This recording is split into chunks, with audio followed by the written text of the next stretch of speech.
नमस्कार। The deep dive में आपका स्वागत है। आज हम बात करेंगे एक बहुत ही मशहूर पुरानी हिंदी फिल्म की। अच्छा, कौन सी? 1962 की हिट 20 साल बाद। अरे वाह, वो तो क्लासिक है। हॉरर सस्पेंस में तो मतलब मील का पत्थर। बिल्कुल। और उस साल की सबसे ज्यादा कमाई करने वाली फिल्म भी थी। हम्म। हमारे पास ना इस पर एक बहुत अच्छी रिट्रोस्पेक्टिव समीक्षा है। हम्म। उसी के आधार पर आज हम थोड़ी गहराई में उतरेंगे। बढ़िया। समीक्षा कहती है कि इसमें गॉथिक रहस्य है, रोंगटे खड़े करने वाला माहौल है और जाहिर है वो यादगार संगीत। हाँ, संगीत तो लाजवाब है। तो चलिए देखते हैं कि 60 साल बाद भी इस फिल्म में ऐसा क्या खास है। जरूर, शुरू करते हैं। कहानी शुरू होती है चंदनगढ़, एक वीरान अंधेरी सी हवेली। हाँ, वो टिपिकल हॉरर वाला माहौल। बिल्कुल। रात का वक्त है। कुमार यानी बिस्वजीत हवेली का शायद आखिरी चिराग बुझा रहा है। और शायद खानदान के आखिरी वारिस भी। हाँ, कह सकते हैं। जैसे ही वो चिराग बुझाते हैं एक अजीब सी दर्द भरी आहट गूंजती है और साथ में घुंघरुओं की हल्की सी खनक। वो आवाज तो बहुत डरावनी लगती है। बहुत।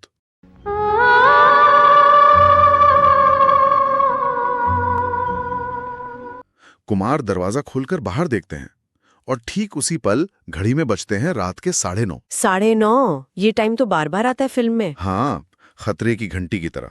और जैसे ही 9:30 बजते हैं पास रखा एक कांच का गिलास टूट जाता है अपने आप। बाप रे। हवेली का बूढ़ा नौकर है। वो कांपती आवाज में कहता है, वो आत्मा आई है एक और जागीरदार को लेने। बस यहीं से डर बैठना शुरू। सही कहा। समीक्षा में ना इस सीन के कैमरा वर्क की बड़ी तारीफ है अच्छा, कैसे? कि कैसे कैमरा पहले कुमार के चेहरे पर जो परछाइयां पड़ रही हैं हाँ उन पर रुकता है हाँ, वो टेंशन बढ़ाता है। और फिर धीरे से ऊपर जाता है, झूलते वो झूमर पर। लगता है अभी गिरेगा। बिल्कुल। दर्शक सांस रोक लेते हैं, पर तभी सीन कट। कहाँ? हवेली से दूर दलदल के पास। ताकि रहस्य और गहरा लगे, समझी। और ये जो शुरुआत है, ये तुरंत वो गॉथिक माहौल बना देती है जिसकी आप बात कर रहे थे। हाँ, गॉथिक। मतलब वो डरावना, रहस्यमयी, पुरानी वीरान जगहों वाला फील। समीक्षा सही कहती है। फिल्म की लाइटिंग देखो। हाँ, वो परछाइयाँ। बिल्कुल। कम रोशनी वाले कमरे, अजीब कैमरा एंगल्स जी। और साउंड डिजाइन, वो आहटें, घुंघरू, सन्नाटा, सब मिलकर शुरू से ही एक तनाव बना देते हैं। बेचैन करने वाला माहौल। हाँ, सिर्फ डराना नहीं बल्कि एक अनजाना सा डर पैदा करना, यही गॉथिक है। और इस माहौल के पीछे की कहानी, मतलब ये आत्मा क्यों बदला ले रही है? कहानी ये है, जैसा गांव वाले मानते हैं। दोस्तों, आप सुन रहे हैं बॉलीवुड का इतिहास, वह पॉडकास्ट जो फिल्मों को आज के नजरिए से समझने की कोशिश करता है, उनकी लेगेसी को याद करता है। पॉडकास्ट पसंद आए तो चैनल को लाइक, शेयर और सब्सक्राइब कीजिए ताकि आप सुनते रहें ये जबरदस्त कहानियां। अब चलते हैं वापस फिल्म की कहानी पे। जैसा कि पहले बताया कि सालों पहले जमींदार परिवार ने एक लड़की के साथ बहुत बुरा किया था। अब उसी की आत्मा बदला लेने आई है और वो खानदान के हर पुरुष को मार रही है। हर पुरुष सदस्य को। हाँ, और कुमार जो बिस्वजीत का किरदार है, वो उसी परिवार का आखिरी वारिस है। और वो 20 साल बाद विदेश से लौटा है। बिल्कुल, इसीलिए फिल्म का नाम 20 साल बाद। उसका मकसद है अपने पुरखों की मौत का राज जानना। हाँ, वो इन भूत प्रेत की बातों को मानता नहीं शुरू में। उसे सब रोकते हैं, रात में बाहर मत निकलो, हवेली में मत रहो, दलदल के पास तो बिल्कुल मत जाओ। लेकिन वो कहाँ मानने वाला, पढ़ा लिखा तर्क वाला आदमी है। हाँ, वो हर सुराग, हर आवाज, हर परछाई के पीछे जाता है, उसी खतरनाक दलदल तक जहाँ कहते हैं सारी मौतें हुई हैं। और इसी सब के बीच उसे प्यार हो जाता है। हाँ, गांव के हकीम की बेटी राधा से, वहीदा रहमान। क्या कमाल का काम किया उन्होंने भी। बिल्कुल। तो एक तरफ रहस्य और खतरा, दूसरी तरफ रोमांस। यहाँ ना एक गहरा थीम भी है, जैसा समीक्षा में कहा गया है। क्या? कि अतीत के बुरे कर्म, उनका असर बहुत लंबा होता है, पीढ़ियों तक पीछा नहीं छोड़ता। कर्मों का फल एक तरह से। हाँ, लेकिन समीक्षा ये भी कहती है कि अंत में बदला लेना वो खोखलाई साबित होता है। मतलब उसे हासिल क्या हुआ? ये सोचने वाली बात है। अच्छा, अब थोड़ी बात करते हैं इसकी कलात्मकता की। हाँ, वो बहुत जरूरी है। समीक्षा कहती है कि डायरेक्टर बीरेन नाग पहले आर्ट डायरेक्टर थे। जी हाँ, और ये फिल्म में साफ दिखता है। मतलब उन्होंने इसे सिर्फ कहानी नहीं, एक चलती फिरती गॉथिक पेंटिंग जैसा बनाया है। बिल्कुल सही कहा, हर फ्रेम जैसे सोचा समझा हुआ लगता है। और इस पेंटिंग में रंग भरे हैं हेमंत कुमार के संगीत ने। ओह, संगीत तो क्या कहने। थोड़ा और समझाइए ना इस आर्ट डायरेक्शन और गॉथिक प्रभाव के बारे में। देखिए, गॉथिक तत्व सिर्फ कहानी में नहीं, विजुअल्स में है। वो लो की लाइटिंग, चेहरे आधे अंधेरे में। हाँ, रहस्यमयी कैमरा एंगल्स, कभी नीचे से ऊपर, कभी पीछा करते हुए। जी। और वो आवाजें सिर्फ चीखे नहीं बल्कि माहौल बनाने वाली आवाजें, घुंघरू की खनक, पत्तों की सरसराहट। समीक्षा में 1931 की हॉलीवुड फिल्म ड्रैकुला से तुलना की गई है। अच्छा। ड्रैकुला से। हाँ, और ये सही भी है। जैसे ड्रैकुला में धुंध वाली रातें हैं, घोड़ा गाड़ी है, महल है, परछाइयां हैं। वैसा ही कुछ यहाँ भी है।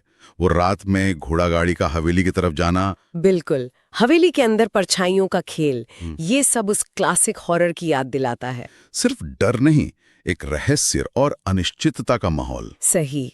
और सिर्फ ड्रैकुला नहीं, एक और कहानी का जिक्र है, किसका? शर्लक होम्स की द हाउंड ऑफ द बास्करविल्स का। अरे हाँ, उसमें भी तो दलदल है, पुराना श्राप है, रात में डरावनी आवाजें हैं। बिल्कुल, यहाँ भी वो दलदल बार बार आता है। रात में जानवरों की आवाजें, घोड़े, बिल्लियां, घंटियां। हाँ, वो रूरल हॉरर वाला फील देता है, जैसे खतरा सिर्फ हवेली में नहीं, पूरे इलाके में है। और यही कमाल है, फिल्म ने पश्चिमी गॉथिक और हॉरर को लिया और उसे भारतीय बना दिया है। हाँ, भारतीय लोक कथाओं और मान्यताओं के साथ मिला दिया।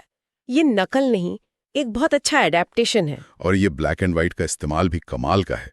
शैडो और लाइट से ही पूरा मूड बना देते हैं। दी, एक तरह से उस दौर को श्रद्धांजलि भी है। अब आते हैं उस सीन पर, जो शायद इस फिल्म की पहचान है। समझ गई, दलदल वाला सीन, कहीं दीप जले कहीं दिल। हाँ, समीक्षा इस सीन का बहुत विस्तार से वर्णन करती है। फिर से घड़ी में 9:30 बजते हैं। वही मनहूस वक्त। हवेली का झूमर हिलता है, खिड़की से एक साया गुजरता है, और फिर लता जी की आवाज दलदल से आती हुई। हाँ, कहीं दीप जले कहीं दिल। ये सिर्फ गाना नहीं है, ये पुकार है, चेतावनी है, रहस्य है। गांव वाले डर जाते हैं सुनकर। बिल्कुल। समीक्षा बताती है कैसे लोग सहम जाते हैं। औरतें बच्चों को लेकर अंदर भागती हैं। और कुमार सूट बूट में टॉर्च लेकर उस आवाज का पीछा करने निकल पड़ता है, दलदल की तरफ। हाँ, और फिर कैमरा मानो पागल हो जाता है। तेजी से कट्स, हाँ, कभी कीचड़ पर, कभी पायल पर, कभी जूतों पर, कभी जूतियों पर, बैसाखियों पर। और वो नकली आंख वाला आदमी। बाप रे, ये तेज कट्स और लता जी की आवाज एक अजीब सा तनाव पैदा करते हैं। जैसे गाना पूछ रहा हो, हिम्मत है तो आओ, देखो क्या है तुम्हारी किस्मत। जरा देख ले आके परवाने, तेरी कौन सी है मंजिल। क्या सीन है वो, वाकई भारतीय सिनेमा का एक मास्टरपीस। समीक्षक उसे टाइमलेस पेंटिंग कहती है, कालजयी चित्रकला। बिल्कुल सही। यहाँ संगीत सिर्फ बैकग्राउंड नहीं, कहानी का हिस्सा है, एक किरदार है। आवाज, दृश्य, भावना, सबका संगम। समीक्षक ने लिखा है, बरसात की रात में अकेले देखो तो बार बार रिवाइंड करोगे। अतिशोक्ति नहीं है, ये सीन फिल्म के मूड का चरम है। जरूर। और जब संगीत की बात चली रही है, हाँ, तो मानना पड़ेगा ये फिल्म की सबसे बड़ी ताकत है। बिना शक। हेमंत कुमार और शकील बदायूनी, क्या जोड़ी थी। लता जी का कहीं दीप जले कहीं दिल तो आइकॉनिक है, 2 बार आता है फिल्म में, और दोनों बार अलग असर करता है। और दूसरे गाने भी कम नहीं। लता जी का ही सपने सुहाने लड़कपन के, कितना मासूम गाना है वो। और हेमंदा की आवाज में जरा नजरों से कह दो जी, रोमांटिक। और वो दर्द भरा, बेकरार करके हमें यूं न जाइए। उफ, क्या धुने, क्या बोल। ये गाने सिर्फ फिलर नहीं है, कहानी को आगे बढ़ाते हैं। बिल्कुल, संगीत इस फिल्म की आत्मा है। समीक्षा सही कहती है, ये भारतीय सिनेमा के बेस्ट साउंड ट्रैक्स में से एक है। आज भी लोग सुनते। हाँ, फिल्म में अगर कहीं कोई कमी रह भी गई हो तो संगीत उसे ढक लेता है। और एक्टिंग, वहीदा रहमान और बिस्वजीत। कमाल। वहीदा जी ने वो मासूमियत, प्यार और अंदर छिपा रहस्य सब बखूबी दिखाया है। और बिस्वजीत ने भी वो तर्कवादी लेकिन उलझे किरदार को अच्छे से निभाया है। उनकी केमिस्ट्री भी अच्छी है। हाँ, वो भी है, लेकिन कोई चीज परफेक्ट नहीं होती। सही बात है। समीक्षा कुछ कमियों का भी जिक्र करती है, छोटी मोटी। जैसे? हाँ, जिसे एडिटिंग थोड़ी और टाइट हो सकती थी, कुछ सीन्स शायद लंबे लगे। हो सकता है। और जो कुमार राधा का रोमांस है, जरूरी है, पर शायद थोड़ा कम करके सस्पेंस पे ज्यादा फोकस हो सकता था। ये तो देखने वाले पर भी निर्भर करता है, किसी को रोमांस पसंद आता है। हाँ, वो भी है। एक और चीज, आसित सेन का किरदार जासूस गोपीचंद। हाँ, वो जो गागा कर बोलता है, वो थोड़ा अजीब लग सकता है आज के हिसाब से। कॉमिक रिलीफ है, पर उस जमाने में चलता था ये सब। शायद। और क्लाइमैक्स, जहां राज खुलता है, रोमांचक तो है। हाँ, पर समीक्षा कहती है कुछ लोगों को थोड़ा अविश्वसनीय लग सकता है, जिस तरह सब जुड़ता है। हाँ, थोड़ी नाटकीयता तो है। लेकिन हॉरर सस्पेंस में अक्सर ऐसा होता है। सही कहा।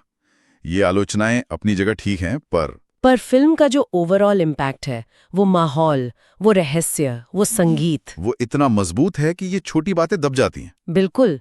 और फिल्म जिस तरह झूठे सुराग देती है, रेड हेरिंग्स, हाँ, लगता है ये कातिल है, फिर लगता है वो है। और फिर अचानक डरा देती है जंप स्केयर से, वो आज भी काम करता है। अंत तक बांधे रखती है फिल्म। बिल्कुल। आप जानना चाहते हैं कि आखिर माजरा क्या है। तो कुल मिला के क्या कहें इस फिल्म के बारे में? यही कि ये सिर्फ एक पुरानी हिट नहीं, बल्कि एक सदाबहार गॉथिक क्लासिक है। हाँ, रहस्य, डर, रोमांस, संगीत, सबका बेहतरीन मिश्रण, जो आज भी 60 साल बाद भी दर्शकों को खींचता है। छोटी मोटी कमियों के बावजूद इसका भारतीय सिनेमा में, खासकर हॉरर सस्पेंस में, एक अहम मकाम है। जिस तरह माहौल बनाया गया, कैमरे का इस्तेमाल हुआ, और सबसे बढ़कर संगीत को कहानी का हिस्सा बनाया गया, वो खास है। और वो थीम, अतीत के कर्मों का साया, बदले की निरर्थकता, वो आज भी सोचने पर मजबूर करता है। अच्छी बात यह है कि ये आसानी से मिल जाती है देखने को। YouTube पर 4K में भी है। हाँ, तो नई पीढ़ी भी देख सकती है। बिल्कुल। तो आज की इस चर्चा को यहीं रोकते हैं, लेकिन एक सवाल मन में रह गया। क्या? समीक्षा कहती है, और हमने भी महसूस किया, कि ये फिल्म 60 साल बाद भी असरदार है। हाँ, है तो सोचने वाली बात यह है कि क्यों, ऐसा क्या है इस फिल्म के संगीत में, इसके माहौल में, जो आज भी इतना गहरा असर डालता है। आजकल की हॉरर फिल्मों में शायद ज्यादा बढ़िया स्पेशल इफेक्ट्स हैं, ज्यादा शॉकिंग सीन्स हैं। हाँ, तकनीक तो बहुत आगे बढ़ गई है। क्या उनमें 20 साल बाद जैसा रूह को छूने वाला, देर तक याद रहने वाला माहौल और संगीत होता है? ये एक बड़ा सवाल है। क्या आज की तकनीक वो भावनात्मक जुड़ाव पैदा कर पा रही है जो इस ब्लैक एंड व्हाइट क्लासिक ने किया था? शायद नहीं, या शायद अलग तरीके से। इस पर सोचना पड़ेगा। हाँ, इस पर जरूर सोचा जा सकता है। अगली बार फिर मिलेंगे, तब तक के लिए अलविदा। अलविदा।